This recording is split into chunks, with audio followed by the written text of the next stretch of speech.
And we're back to learning Gimp, and this time I'm going to show you how to create a slice text effect.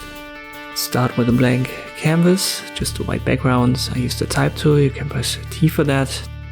I left click on my canvas, type something in, then I press Ctrl A and I resize it. You can also change the color here, but I keep it black for now.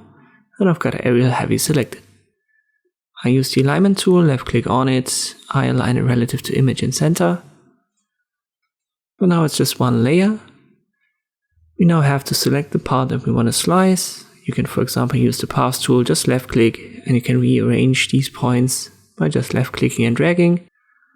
I close it by holding Ctrl and left clicking on the starting point. Then right click, select and use from path. And afterwards you can press Ctrl X or go to Edit and Cut. And then Edit, Paste As and select New Layer. And now we've got top and bottom part of this text on 2 layers. You can use the paint bucket tool if you want to have different colors.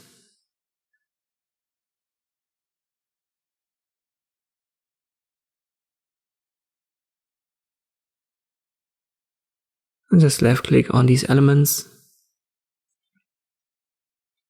Let me use a different color for the bottom.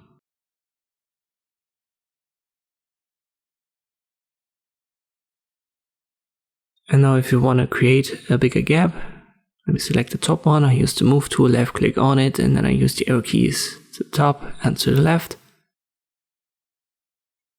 If you want to rotate it like I did for the thumbnail, just merge the 2 layers and then use the rotate tool. Left click on it and use the slider, confirm via rotate. And this is how you can create this slice text effect in Gimp.